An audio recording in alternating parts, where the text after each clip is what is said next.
Le grand dialogue. Le grand dialogue, l'émission de débat du studio Tamani sur votre radio. Le grand dialogue.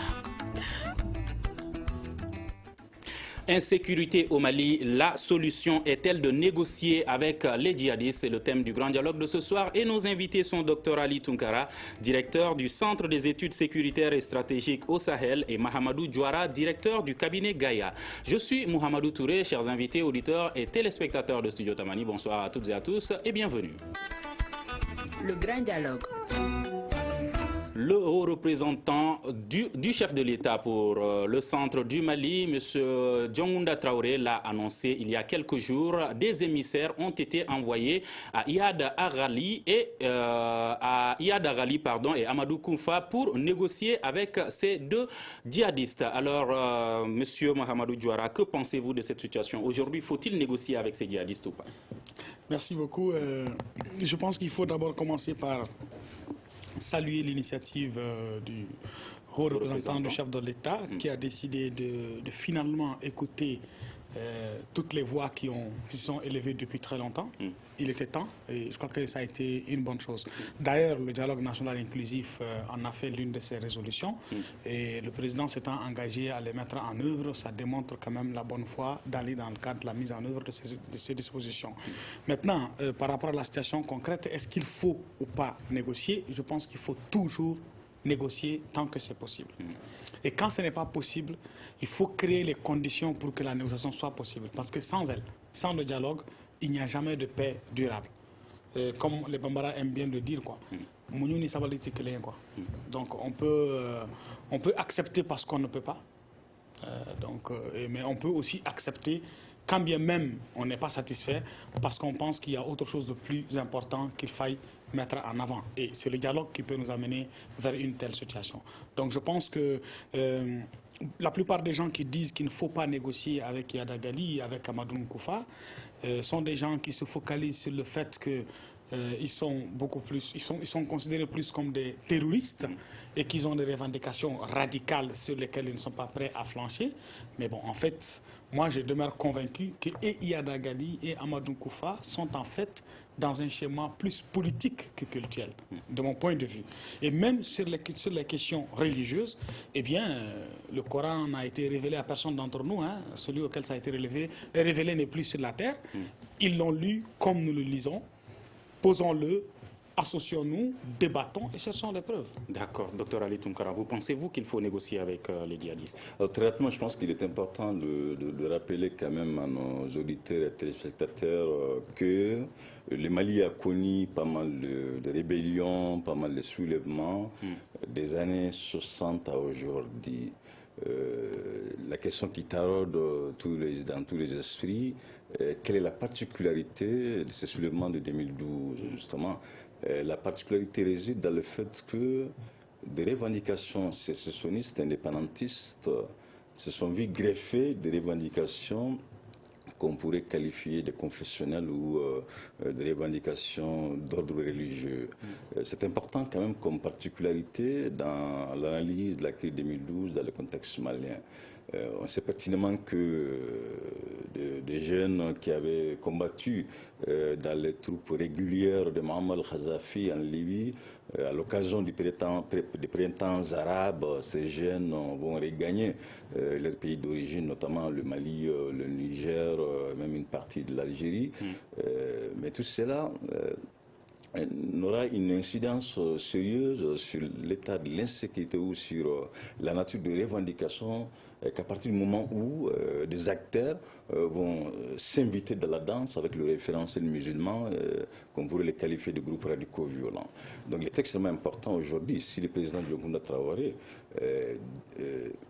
si vous voulez, émettre l'hypothèse justement d'aller négocier avec ceux-là qui se battraient tant dans la région du nord du Mali que celle du centre, afin de trouver un terrain d'entente. C'est vrai que lorsqu'on parle de négociations avec des groupes radicaux violents, notamment avec le référentiel musulman, quelques difficultés pourraient surgir, ou en tout cas quelques interrogations restent légitimes à se faire.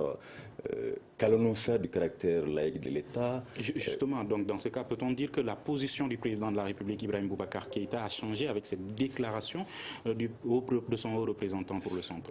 Malheureusement, c'est toute la difficulté de la saisie même de l'action gouvernementale avec le président Ibrahim Boubacar Keïta. Si vous suivez toutes les déclarations qui ont été faites sous le premier quinquennat, même celles récemment faites avec le début du dernier quinquennat, naturellement, des contradictions sont sans équivoque. Des moments, son Excellence, M. Dramé lui-même étant hors du système, avait tout à fait décrié, avait appelé justement une telle nécessité de dialogue avec le groupe radicaux violents, mais une fois dans l'équipe gouvernementale, le même monsieur, effectivement, brandit l'argumentaire selon lequel il n'est pas question de négocier avec le groupe radicaux violents. Le président Ibeka lui-même également, il donne la parole au peuple malien, lequel peuple, de la conférence d'entente nationale, au dialogue national inclusif qui vient de s'achever, Diouara a bien fait de le rappeler. Les Maliens qui ont pris part, naturellement, ont tous, unanimement, effectivement, exprimé ce besoin d'aller avec ce groupe radicaux violents. Ce qui est important, au-delà de nous, Maliens, qui sommes dans des centres urbains, qui sont un peu distants de ces foyers de tension, quand vous allez aujourd'hui à Mopti, à Gao, à Tomokta, qui est à la Ménaka, majoritairement, hommes et femmes vous diront qu'il est impérieux aujourd'hui d'ouvrir un dialogue substantiel avec ces groupes radicaux violents. Pourquoi ce dialogue? Parce que n'oublions pas quand même que ces groupes, à certains égards, ont eu un ancrage anthropologique et un ancrage local. D'accord, on va y revenir avec plus de détails tout à l'heure. Alors aujourd'hui, pourquoi dialoguer avec ces djihadistes? Est-ce que cela veut dire que l'armée malienne et toutes ces autres forces étrangères présentes dans le pays ne sont pas capables de stabiliser le pays? Merci beaucoup. La question est très pertinente, mais permettez-moi de prendre un peu la source un peu plus loin. Je suis très d'accord avec Ali quand il amorce son intervention par le rappel du contexte de 2012. Dans ce même contexte de 2012, il est important de rappeler que Iyad Agali est le premier dans l'histoire du Mali à porter la revendication d'indépendance de l'Azawad. En 1990, quand il revenait de la Libye. Et donc c'est lui qui, en tant que chef de la rébellion, va signer, n'est-ce pas, d'abord l'accord de Tamanrachet, ensuite, avec Zahabi Ould Sidi Mohamed, signer le pacte national au sein des MFIA. Le même Iyad, de la signature du pacte national à 2012, est resté en quelque sorte une sorte de maître du nord du Mali, et chez lequel le président de la République descendait. Alpha Omar Konaré descendait chez lui à Kidal. Pratiquement, il était vraiment... voilà, il s'est considéré comme un colonel de réserve, mais il était en un mot celui qui garantissait la sécurité pour les biens, pour les personnes et par endroit même pour les hauts responsables de l'État dans la zone. En 2012, qu'est-ce qui fait que la revendication d'ordre religieuse ou fondamentaliste vient se greffer à la revendication politique? Parce que Iyad a demandé à être le chef de la rébellion du MNLA. Position qu'il a été refusée par ceux qui venaient d'arriver de la Libye, notamment les Mohamed Al-Najim et les Bilal Aga Cherif, entre autres. Et donc finalement, eh bien, il n'a pas eu d'autre choix que de se rabattre sur une autre force. Et c'est là où la naissance des Ansardine intervient. Ansardine est né en plein jour, tout le monde a vu comment ça a été créé dans la région de Kidal. Donc, en un mot, dans le fond de son engagement, la revendication politique est dominante. La revendication religieuse n'est devenue qu'un argument pour lui permettre d'avoir la force. Pourquoi cela était-il important pour lui? Ça permet de comprendre aujourd'hui les enjeux. Pourquoi c'était important pour lui? Parce qu'en fait, il était le leader de tous les groupes Touareg dans cette revendication d'identité propre à eux et d'espace politique propre à eux. L'arrivée de ces nouveaux camarades, parce que ces camarades, les Mohamed Al-Najim, sont ceux avec lesquels il avait fait la guerre en Libye. Et ils sont venus en 90, les Mohamed Al-Najim étaient restés. En 2012, eux, ils viennent, ils disent que bon, toi, tu n'as pas pu faire grand-chose pendant tout ce temps. Nous, on est venus avec nos moyens, on va faire la guerre. Donc, en un mot, il se voyait déclassé.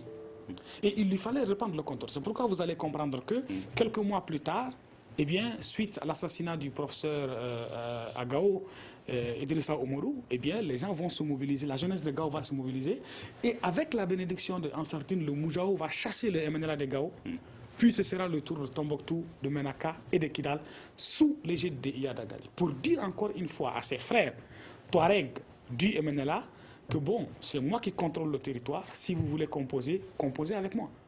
Avant l'attaque du 17 janvier, qui a été soldée par un échec à Menaka, a été faite par le MNLA. Les premières attaques contre Aguelhok ont toutes été faites par le MNLA. C'est le jour où Iyad Gali a intervenu que le camp de Aguelhok est tombé. Et toutes les victoires sont venues comme telles. Vous verrez également que quand la mission de Moussa Mara est partie, du premier ministre Moussa Mara est parti à Kidal, eh bien, le MNLA, la CEMA a essayé de riposter, ça n'a pas marché, l'armée avait pris le dessus. Il a fallu que lui et ses mercenaires interviennent avec leurs alliés, dont on n'a pas l'identité effective, pour que eh bien, le revers puisse être trouvé. Donc, en un mot, c'est quelqu'un qui est dans une double posture. La première, c'est de dire, bon, moi je veux garder le contrôle sur le nord. La deuxième, c'est que face à sa communauté, face à leur projet collectif, il tient à l'Azawad, qui est son projet auquel il n'a jamais renoncé. Et la troisième, c'est qu'en 2012, vous allez constater que, eh bien, il s'est rapproché de Amadou Nkoufa, qu'il a essayé d'introduire dans le centre à partir de la période d'occupation, et donc qui a préparé le terrain pour que, après l'occupation effective, eh bien, la manifestation terroriste puisse prospérer. Et aujourd'hui, ce challenge est renforcé. Donc, négocier avec Amadou Koufa et négocier avec Iyad Gali, c'est en même temps négocier avec Amadou Koufa. Et négocier avec eux, c'est discuter des questions politiques essentiellement, peut-être des questions religieuses pour la forme. D'accord, la question donc je vais l'adresser à Dr Ali Tounkara. Est-ce qu'aujourd'hui, négocier avec Iyad Gali et Amadou Nkoufa signifie que les forces armées présentes au Mali ne sont pas capables de stabiliser le pays? Alors, je pense que la question ne se pose pas à tout bout de champ en termes de capacité, parce que c'est vrai que lorsqu'on analyse l'insécurité, on va se rendre compte qu'elle n'est pas que militaire. Elle fait appel à pas mal de leviers, notamment l'économique, le social, à certains égards, surtout l'arsenal juridique, la manière dont la justice est distribuée dans ces différentes localités. Diora a fait un travail tout à fait historique et remarquable parce que qui permet à nos auditeurs et téléspectateurs de comprendre à combien il y a une complexité, même une difficulté de dissocier ce qui est clairement indépendantiste, ce qui est clairement religieux. C'est là que le dialogue avec Iyad Gali va non seulement permettre à l'État du Mali, une fois que le dialogue aboutit, de même finir avec la question de la CEMA. Parce que n'oublions pas quand même que la CEMA en elle-même, elle ne constitue absolument rien. Pour qui connaît un peu la trajectoire des hommes qui caractérisent aujourd'hui la CEMA, sans Iyad Gali, effectivement, cette CEMA, elle n'existe pas. Donc je pense qu'une telle hypothèse de négocier avec Iyad Gali et ses lieutenants a un double avantage. Peut-être nous acheminons vers une fin vraiment durable à des revendications sécessionnistes, parce que c'est quand même important. Justement, Touara le disait tout de suite, il tient à cet espace de l'Azawad. Alors, est-ce que les négociations voudront dire que cette zone va avoir son indépendance? Je pense qu'elles ne vont pas dans ce sens, malheureusement. C'est vrai que quand on entend négociation, déjà l'appellation Azawad, il faut quand même le rappeler à ceux qui nous regardent, à ceux qui nous écoutent, que ça a été une appellation imposée. Vous allez demander l'écrasante majorité. C'est là que l'État central du Mali, du président Alpha Oumar Konaré, a aujourd'hui tous les différents accords successifs signés avec les parties belligérantes. Effectivement, l'État a commis un péché monumental. Le fait d'accepter sous la pression d'une ultra, je rappelle bien, d'une ultra minorité des communautés des régions du nord du Mali, au nom d'une écrasante majorité. Vous allez vous rendre compte que quand vous prenez, au nom même des fondamentaux de la démocratie, les populations des régions du nord du Mali, elles ne sont pas d'accord déjà avec l'appellation Azawad. Mais par la faiblesse de l'État, par la malgouvernance, effectivement, une telle appellation a été imposée, ce qui est une erreur monumentale. Maintenant, vouloir associer un tel dialogue avec les groupes radicaux violents et l'autonomie de facto de cette partie dite Azawad, je pense que c'est d'aller un peu dans les raccourcis. Négocier ne veut pas dire qu'Azawad va être autonome du point de vue étatique, mais plutôt c'est déjà de déclencher ce processus d'écouter qu'attendent clairement Iyad Gali en termes de l'application de la charia. Parce que c'est quand même important d'être précis. Diora l'avait évoqué. Les fondamentaux de l'islam sont connus de tout le monde. nous avons des ulémas qui ont fréquenté des écoles théologiques de haut niveau.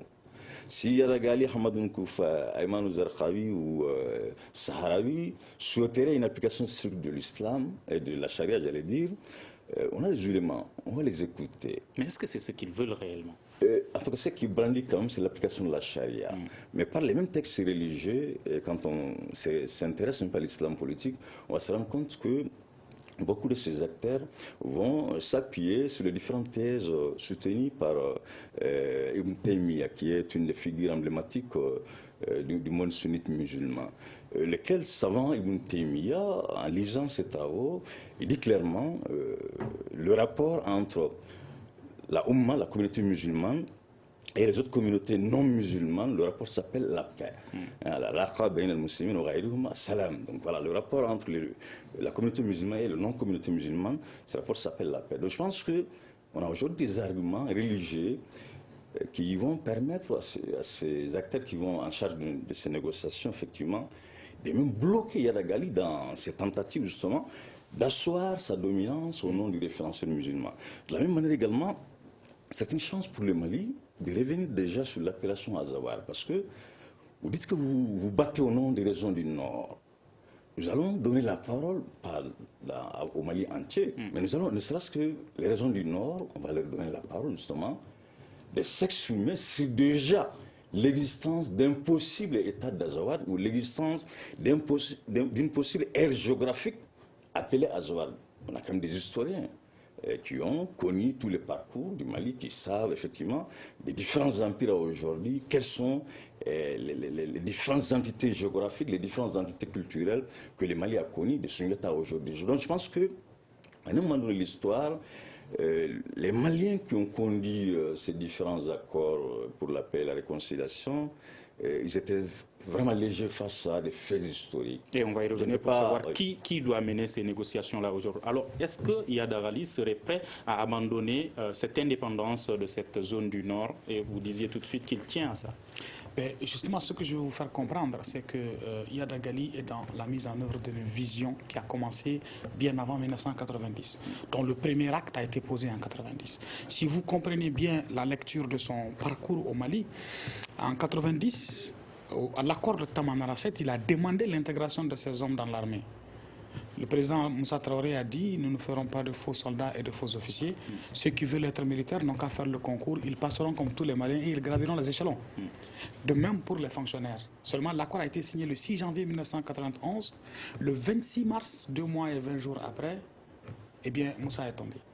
Donc, la rébellion a repris avec les 4 mouvements, Arla, FPLA, MPLA et FIA.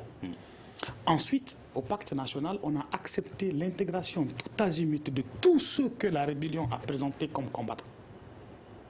Et 10 ans, on n'a pas recruté un soldat en dehors des écoles militaires. Donc ça veut dire quoi? Ça veut dire qu'il a réussi dans sa vision à infiltrer le système de défense du Mali pour découvrir les techniques de combat qu'ils ne connaissaient pas et qui faisaient que l'armée malienne avait le dessus sur eux, maîtriser le maniement des armes particulières que le Mali avait face auxquels ils étaient faibles et connaître l'état d'esprit, le système de défense, la stratégie de défense de l'État malien. En 2006, en faisant passer le semblant d'un conflit entre lui et Amadou Toumani Touré, il a fait comprendre qu'on a tenté de l'arrêter et que de Koulouba à Kidal, il a changé 5 fois de voiture. Bref, il a demandé à 3 de ses lieutenants, Hassan Ag Fagaga, Ibrahim Ag Bahanga et le colonel Ba Ag Moussa, d'engager la rébellion du 23 mai 2006, qui s'est matérialisée par quoi? Non pas des forces externes qui sont venues attaquer, mais non, des commandants de zones militaires, des chefs militaires qui ont déserté les camps qu'ils avaient en commande avec les armes, les munitions, les hommes, le matériel et l'ensemble des moyens. C'est ça qui s'est passé le 23 mai 2006. Et à partir de là, il venait d'expérimenter une autre étape de sa vision, c'est-à-dire sa capacité désormais à détruire l'armée malienne de l'intérieur. Et en 2012, qu'est-ce qui s'est passé? Au moment où il est venu constituer son Ansardine, avec le MNLA, déjà, c'est une bonne partie de ces officiers qui sont partis. On se rappelle du colonel Bouna, qui a quitté Ségou, avec tout un ensemble de véhicules, et beaucoup d'autres qui sont partis. Donc aujourd'hui, Qu'est-ce qui fait que le colonel Ba Agmoussa remporte des victoires militaires dans les attaques contre les positions militaires du Mali, à Djoura, qu'on appelle ça, à Guiré et à Bourkessi?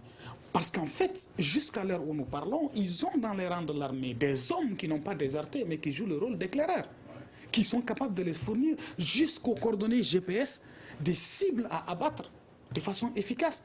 Ils ont pris une partie importante de l'équipement militaire malien prévu pour le dispositif de défense. Ils connaissent dans chaque camp, dans chaque poste avancé, exactement le nombre d'hommes, la qualité des hommes, la qualité du matériel, les effectifs, à la limite, le système de réaction. Donc ils ont un avantage comparatif significatif qui est régulièrement utilisé. Mais ce qui est important du point de vue politique à mesurer, c'est qu'en 1990, il a renoncé à l'indépendance en signant l'accord de Taman Rachet. Ensuite, en 1994, en 92, en signant le pacte national. Ensuite, le 23 mai 2006, quand il y a eu l'accord à Alger.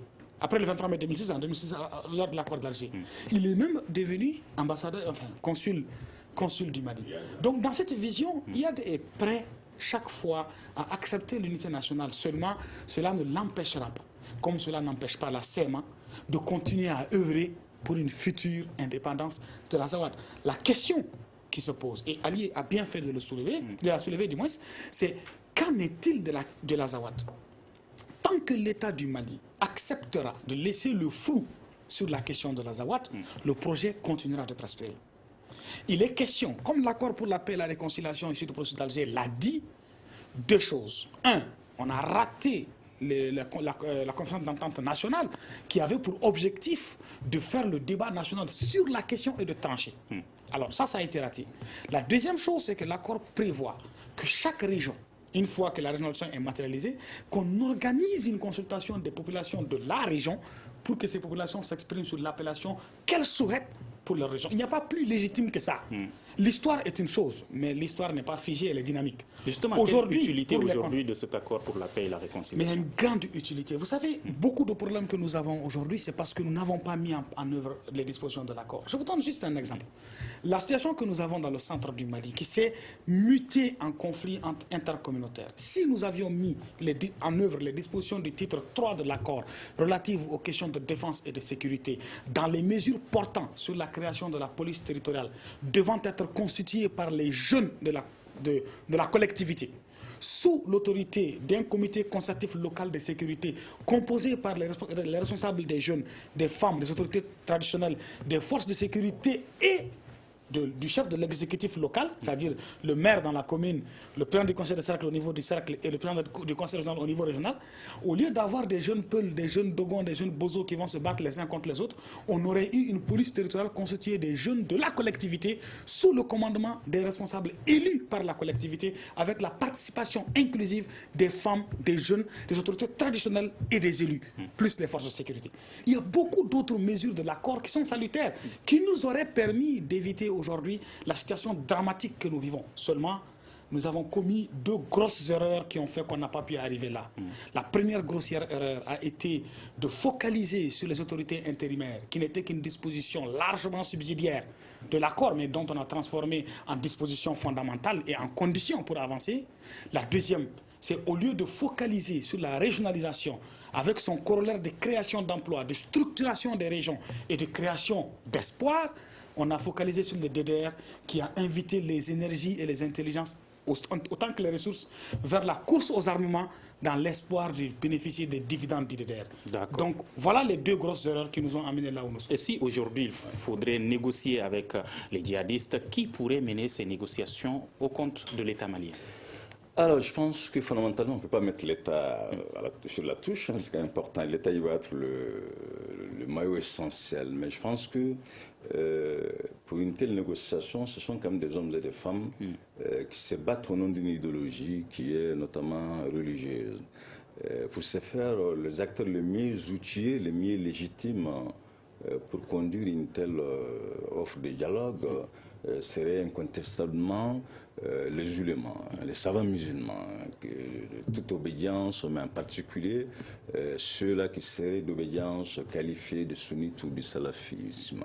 Voilà. C'est pourquoi d'obédience salafisme est fondamentale dans une telle approche, parce que si vous regardez quand même incontestablement les différents groupes radicaux violents qui se battraient au nom du référentiel musulman, majoritairement se référeraient de l'approche salafite ou salafiste de l'islam, des prophètes de l'islam. Voilà. Donc, en fait, je pense que on a quand même des hommes et des femmes aujourd'hui dans nos villages, il ne faut quand même pas l'oublier, dans nos centres urbains, qui peuvent être non seulement encadrés par l'État, mais dans le même temps, de faire en sorte que ceux-ci tiennent un discours cohérent. Parce qu'une telle offre de dialogue, on ne la prépare pas avec amateurisme. C'est un peu le problème malien. Vous allez vous rendre compte que des gens qui sont censés aller négocier avec Yaragali, à titre d'exemple, au Burkina, soit en Algérie, ils vont même se découvrir à partir de l'aéroport. Vous voyez, c'est quand même trop amateur, cela. Mais je pense que il y a un travail pédagogique d'abord à accomplir avant de se retrouver dans une sorte de collège de savants musulmans, lesquels savants musulmans également vont être clairement encadrés, suivis quand même incontestablement par des militaires qui savent que, même pas des politologues. Donc je pense que l'équipe va être constituée par des acteurs qui sont multidisciplinaires, par des militaires, notamment les officiers militaires, par des religieux, par des politologues, par des historiens surtout, parce que je pense que lorsque les négociations vont être entamées, vous allez vous rendre compte qu'elles vont dans tous les sens. Parce que des moments, on va faire allusion au caractère géographique de l'Azawad, et de l'autre, on va brandir le référentiel musulman,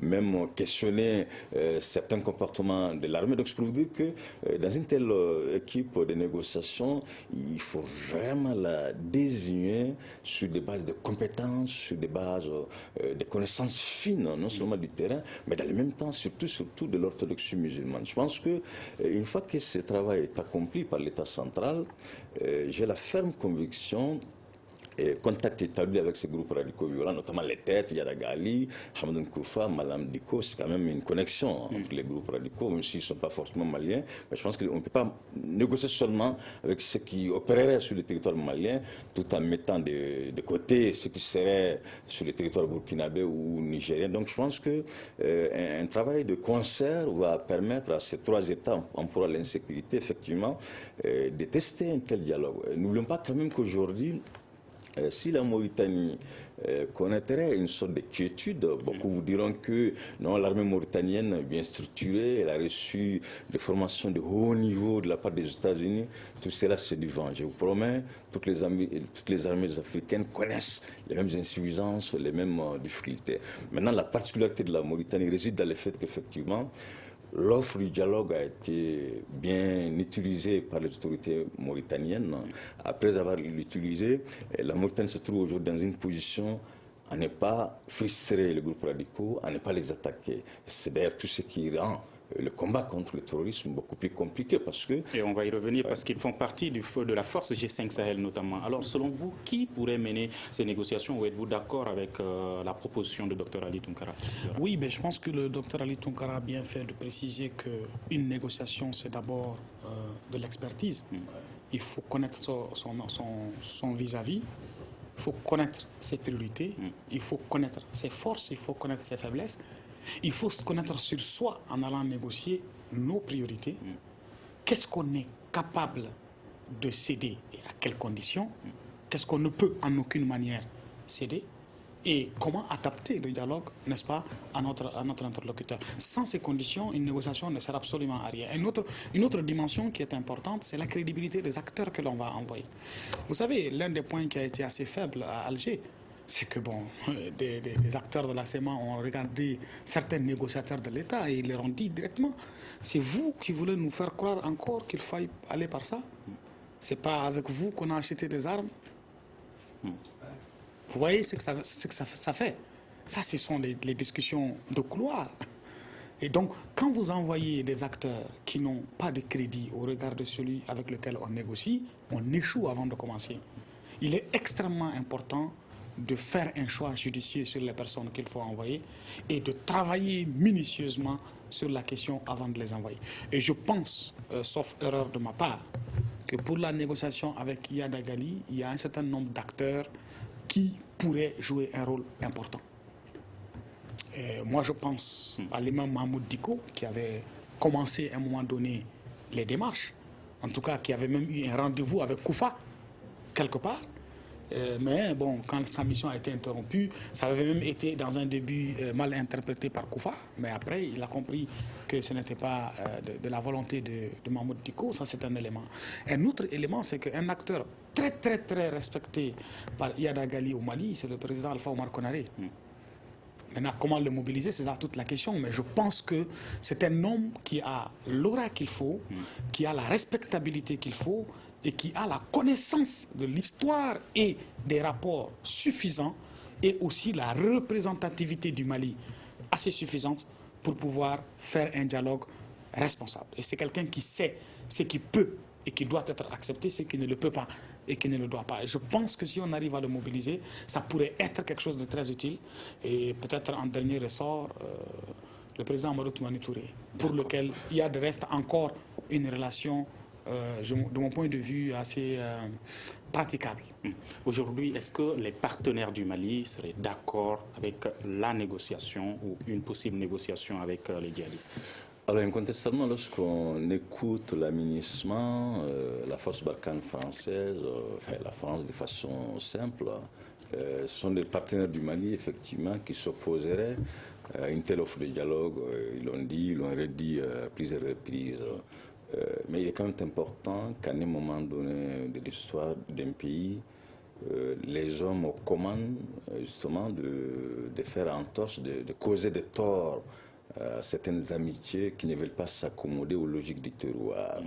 Aujourd'hui, si vous regardez les États-Unis, la France à certains égards en Irak, toutes ces puissances, notamment militaires et économiques, sont dans les pourparlers avec des groupes qui avaient été combattus, qui sont toujours combattus d'ailleurs dans la péninsule arabique, au Moyen-Orient et Proche-Orient. Donc je pense qu'aujourd'hui, que la France soit réticente à un tel dialogue avec Iyad Gali, que les résolutions onusiennes soient réticentes de négocier avec des groupes radicaux violents, notamment avec le référentiel musulman, c'est quand même un peu un déni, parce qu'on ne peut pas cautionner des traitements géométriques variables. Des négociations sont admises à Qatar, en Irak, en Afghanistan, étant donné que ces pays si mentionnés ont quand même si vous voulez, une organisation militaire beaucoup plus aboutie que la nôtre. Comment allez-vous demander à un pays comme le Mali, qui se trouverait à la limite aux abois, vraiment qui a prouvé toutes ses limites, de ne pas négocier avec le groupe radicaux violent? Rapidement, il nous reste 3 minutes, 1 minute pour chaque invité. Si ces partenaires ne sont pas d'accord avec ces négociations, est-ce que le Mali pourrait également négocier? Est-ce que le gouvernement actuel va quand même conduire ces négociations? Malheureusement, si le gouvernement continue à négocier sans avoir l'aval de ces pays partenaires, difficilement il pourra arriver, parce que vous allez vous rendre compte que même des acteurs qui seraient mandatés par l'État central du Mali pour conduire les négociations, ce sont des acteurs qui seraient pris en partie en charge par ces partenaires. C'est d'où toute la complexité de se soustraire de ces dictats financiers aujourd'hui qu'il y a pour nous, la France, les pays de l'Union européenne et même les États-Unis. Donc je pense que l'autonomie financière et l'autonomie des négociations vont concomitamment. Vouloir conduire l'une sans l'autre, naturellement, le Mali a intérêt de faire en sorte que ses partenaires le comprennent. Le Mali est-il indépendant pour choisir s'il doit négocier avec les djihadistes? L'indépendance est un choix. Quand on le fait, on l'assume. Aujourd'hui, les autres ont négocié, continuent de négocier partout. Il est important de comprendre que la négociation est une partie de la guerre. Ce n'est pas après la guerre, c'est une partie de la guerre. Le Mali doit pouvoir le faire. Et ce sur lequel je vais terminer, le président Macron a bien dit aux ambassadeurs européens que la France est une puissance pour laquelle les ennemis de ses alliés ne sont pas nécessairement les siens. Il est temps que nous aussi nous comprenions la leçon. Merci Mahamadou Diouara, directeur du cabinet Gaïa, et Dr Ali Tounkara, directeur du Centre des études stratégiques et sécuritaires pour le Sahel. Je suis Mohamedou Touré. Merci aux auditeurs. À la régie vidéo et audio, il y avait M. Seydou Ndaou et M. Mamadi Keïta. Merci et à demain pour un prochain numéro. Le Grand Dialogue. Le Grand Dialogue, l'émission des débats du studio Tamani sur votre radio. Le Grand Dialogue.